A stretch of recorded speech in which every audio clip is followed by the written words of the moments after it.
আসসালামু আলাইকুম প্রিয় শিক্ষার্থী, তোমরা কেমন আছো? আশা করছি সবাই ভালো আছো, তাই না?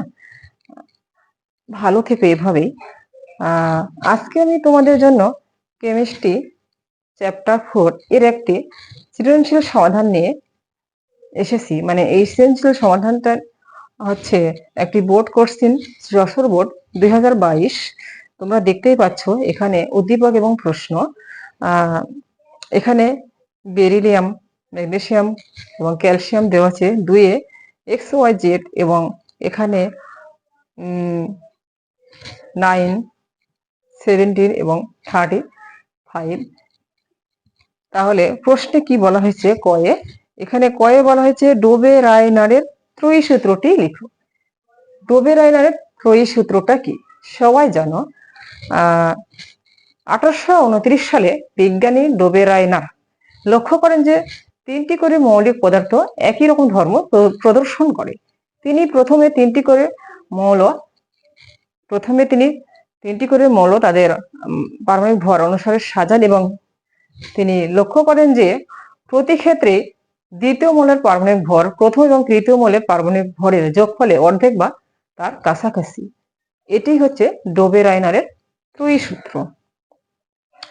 অক্সিজেনের যোজনী ও যোজ্যতা ইলেকট্রন সমান নয়, ব্যাখ্যা করো।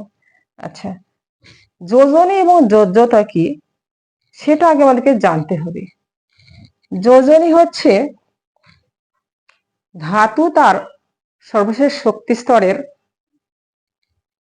যে কয়টি ইলেকট্রন ত্যাগ করে, মানে অষ্টক পূরণের জন্য যে কয়টি ইলেকট্রন ত্যাগ করে সেটাই হচ্ছে তার যোজনী। এবং অধাতু অষ্টক পূরণের জন্য সর্বশেষ শক্তি স্তরে যে কয়টি ইলেকট্রন গ্রহণ করে সেটাই হচ্ছে তার যোজনী। আর যোজ্যতা ইলেকট্রন হচ্ছে কোনো পরমাণুর সর্বশেষ শক্তি স্তরে যে কয়টি ইলেকট্রন থাকে সেটাই হচ্ছে তার যোজ্যতা ইলেকট্রন। তাহলে যোজনীয় যোজ্যতা ইলেকট্রন অক্সিজেনের, আমরা অক্সিজেন ইলেকট্রন বিন্যাস করে দেখতে পাই। ক্ষয়ে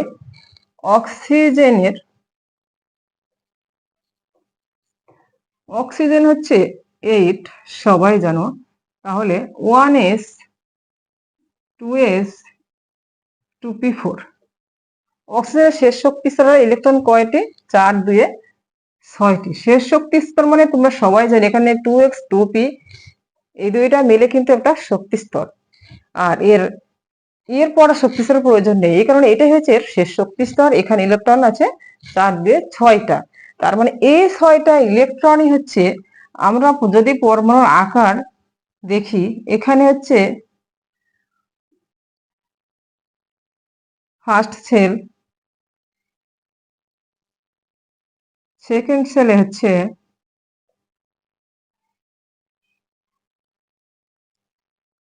4 2 6টা। এখানে এটা তো নিউক্লিয়াস, ফার্স্ট সেলে 2টা এবং শেষ শক্তি স্তর, শেষ সেলে 4টা ইলেকট্রন আছে।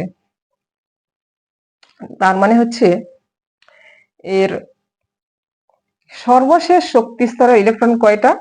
সর্বশেষ শক্তি স্তরের ইলেকট্রন আছে অক্সিজেন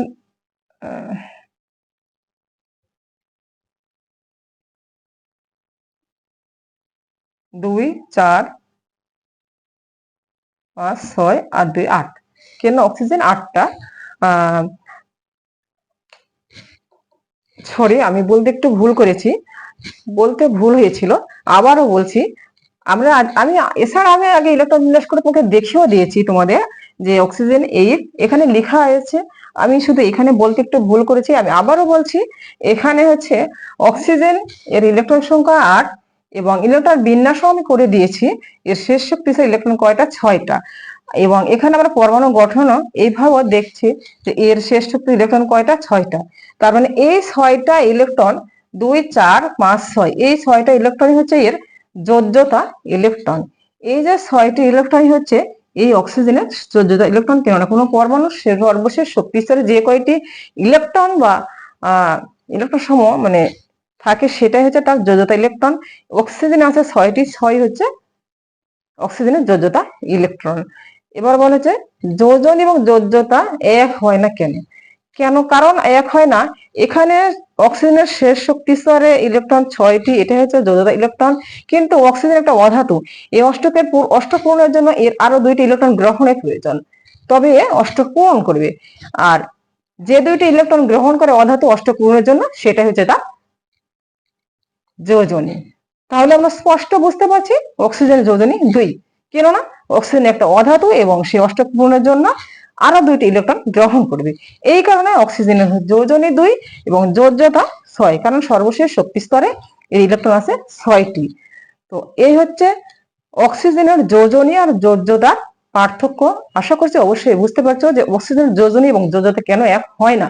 কেননা যোজ্যতা হচ্ছে কোনো পরমাণুর সর্বশেষ শক্তি স্তরে যে ইলেকট্রন বা ইলেকট্রন সমূহ থাকে, সেই সংখ্যাটাই হচ্ছে তার যোজ্যতা, এবং যোজনী হচ্ছে কোন পরমাণু, তার যেমন ধাতু তার অষ্টক পূরণের জন্য যে কটি ইলেকট্রন ত্যাগ করে সেটাই হচ্ছে তার যোজনী, এবং অধাতু অষ্টক পূরণের জন্য যে কটি ইলেকট্রন গ্রহণ করে সেটাই হচ্ছে তার যোজনী।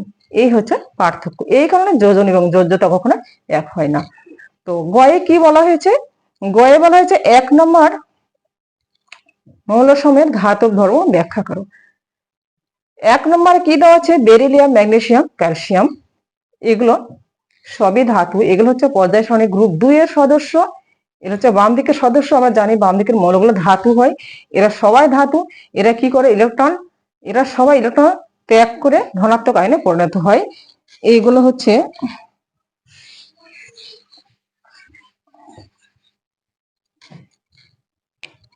খ, এইটা হচ্ছে গ। তাহলে এই বেরিলিয়াম, ক্যালসিয়াম, ম্যাগনেসিয়াম, ক্যালসিয়াম, এগুলো পর্যায় 2 নম্বর গ্রুপের মৌল। এরা সবাই একই গ্রুপে অবস্থান করে এবং এরা বাম দিকের মৌল। এইগুলো ধাতু, এইগুলো ইলেকট্রন।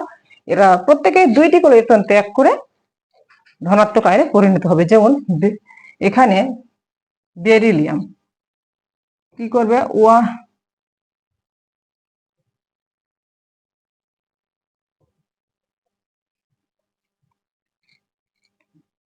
বেরিলিয়াম হচ্ছে 2টি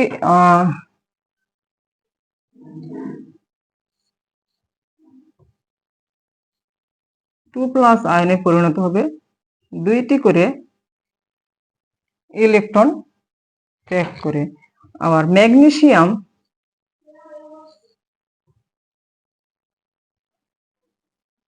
2+ আয়নে পরিণত হবে। এরপরে ক্যালসিয়াম, এও কি করবে? 2+ আয়নে পরিণত হবে, 2টি ইলেকট্রন ত্যাগ করে। এরা সবই ধাতু এবং এরা 2টি করে ইলেকট্রন ত্যাগ করে এই আয়নে পরিণত হবে।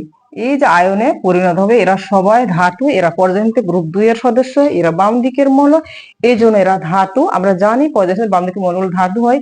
এরা গ্রুপ 2 এর সদস্য এবং এরা একই পর্যায়ে অবস্থান করছে, মানে একই গ্রুপে অবস্থান করছে। কারণ আমি আগে বলছি গ্রুপ 2 এর সদস্য সবাই, তাহলে এরা অবশ্যই একই গ্রুপে অবস্থান করছে।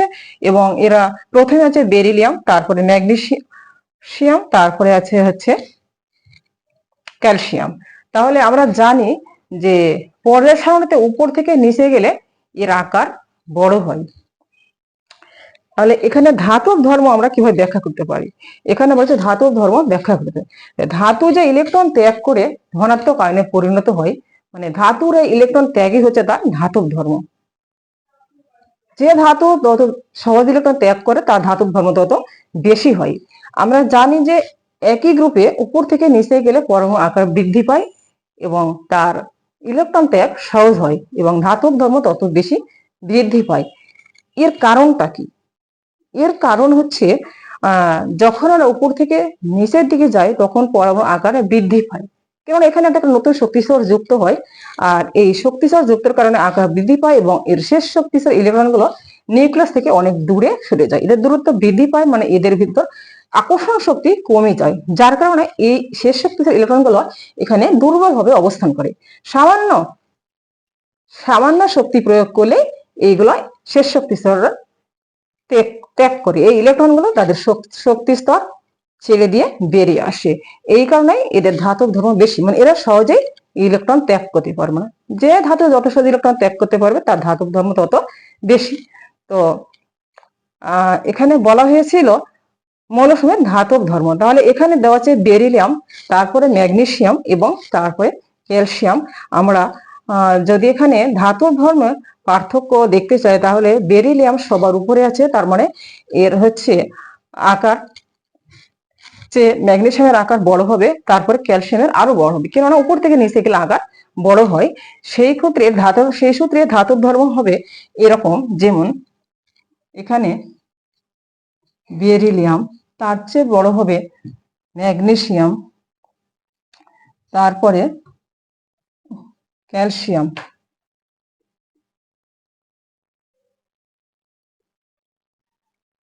এই হচ্ছে ক্রম ধাতব ধর্ম। ধাতব ধর্মের ক্রম আমরা জানি যে যে মৌলের মানে যে উপর পর্যায় সারণীতে একই পর্যায়ে উপর থেকে একই গ্রুপে উপর থেকে নিচে গেলে পরমাণু আকার বৃদ্ধি পায়, কেননা এখানে শক্তিশালী যুক্ত হয়। আর এই আকার বৃদ্ধি পেলে শেষ শক্তি ইলেকট্রনগুলো দূরে চলে যায়, নিউক্লিয়াস থেকে দুর্বল অবস্থান করে এবং সহজে এই পরমাণু ইলেকট্রন ত্যাগ করতে পারে, যার কারণে এর ধাতব ধর্ম বেশি। আমরা আগেই জেনেছি যে যে পরমাণু যত সহজে বা যে ধাতু যত সহজ ইলেকট্রন ত্যাগ করে তার ধাতব ধর্ম তত বেশি হয়। তাহলে ধাতব ধর্ম ব্যাখ্যা কিভাবে করব সেটা আমরা বুঝতে পেরেছি ইনশাল্লাহ। যে এখানে আমরা দেখলাম বেরিলিয়াম, ম্যাগনেসিয়াম, ক্যালসিয়াম আছে এবং এরা প্রত্যেকেই ধাতু। এরা হচ্ছে পর্যায় গ্রুপ 2 এর সদস্য, এরা বামের মৌল, এরা ধাতু, এরা প্রত্যেকেই ইলেকট্রন ত্যাগ করে আয়নে পরিণত হয়েছে।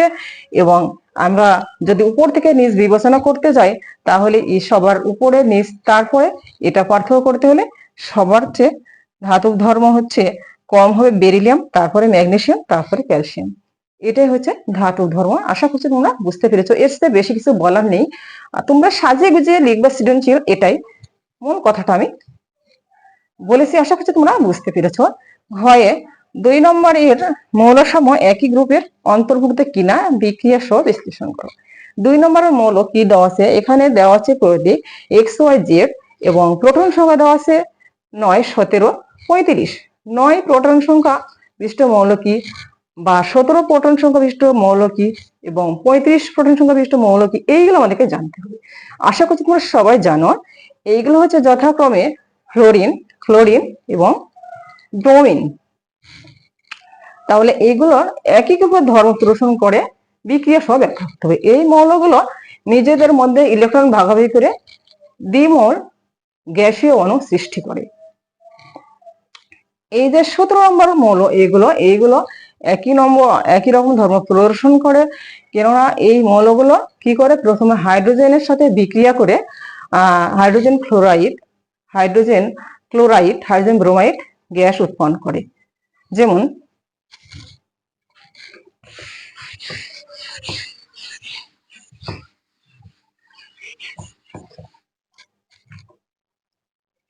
ঘয়ে এরা কি করে, প্রথমে হাইড্রোজেনের সাথে বিক্রিয়া করে, হাইড্রোজেন গ্যাসের সাথে বিক্রিয়া করে ফ্লোরিন, তারপরে আছে ক্লোরিন, তারপরে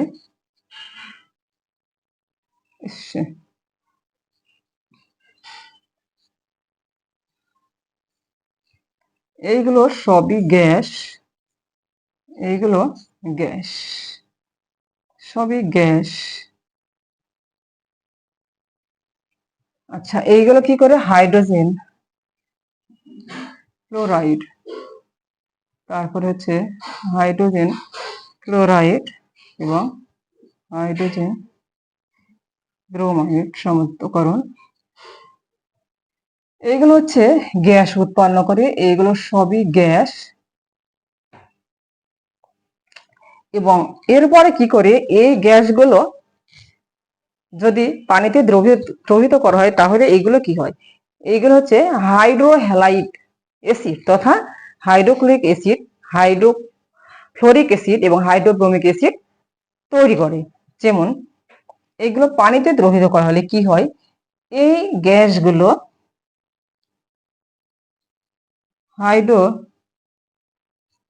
যদি পানিতে নেওয়া হয় তাহলে কি ঘটে, এখানে তরল, এগুলো সবই গ্যাস। তারপরে হচ্ছে হাইড্রোক্লোরিন,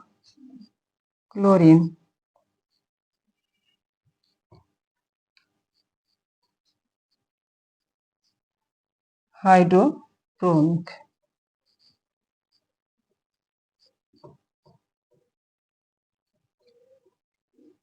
এগুলো কি হয়, এগুলো হচ্ছে গ্যাস হাইড্রোহ্যালাইড, যেমন হাইড্রোক্লোরাইড, হাইড্রোক্লোরিক, হাইড্রোথ্রমিক গ্যাস উৎপন্ন করে।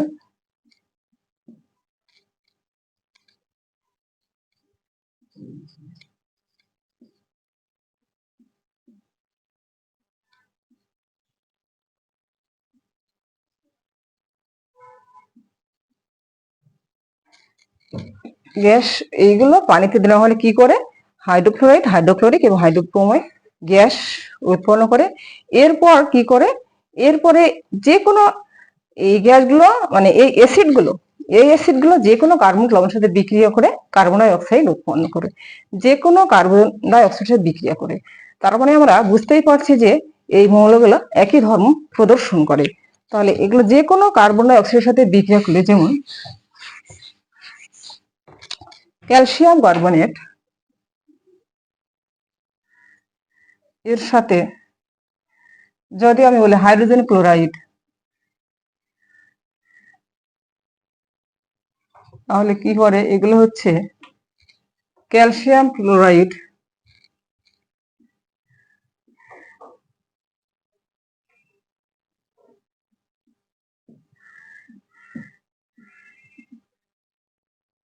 প্লাস পানি, এই যে কার্বন ডাই অক্সাইড, এইগুলো উৎপন্ন যে কোনো কার্বন ডাই অক্সাইডের সাথে বিক্রিয়া করে। তাহলে আমরা বুঝতে পারছি যে 17 নম্বর অর্থাৎ 2 এর মৌলগুলো ফ্লোরিন, ক্লোরিন এবং ব্রোমিন একই রকম ধর্ম প্রদর্শন করে। এই যে বিক্রিয়া সহ তোমরা অবশ্যই বুঝতে পেরেছো, এখানে বেশি কিছু বলার নাই। তো আশা করছি বুঝতে পেরেছো, এখানে বেশি কিছু বলার বা লেখার আছে বলে আমি মনে করছি না। তো আমি যা বলেছি সেটা তোমাদের সত্যি বোঝার কথা। যদি কোনো সমস্যা থাকে তাহলে আমাকে কমেন্ট করবা, এটাই আমি আশা করছি। আমাকে কমেন্ট করলে আমি সেই জায়গা থেকে যে এখানে তোমাদের সমস্যা সেইখান থেকে বোঝানোর চেষ্টা করব, এটাই আমার চাওয়া আর কি। তো আমি বুঝতে পেরেছি আমার এই সৃজনশীলের সংক্ষিপ্ত ক্ষুদ্র কথায় আমি যা ব্যাখ্যা করলাম তোমরা বুঝতে পেরেছো। কমতি থাকার কথা নয়, জানি না তোমরা কতটা বুঝেছো, আশা করছি বুঝতে পেরেছো। এ পর্যন্তই, ভালো থেকো, খোদা হাফেজ।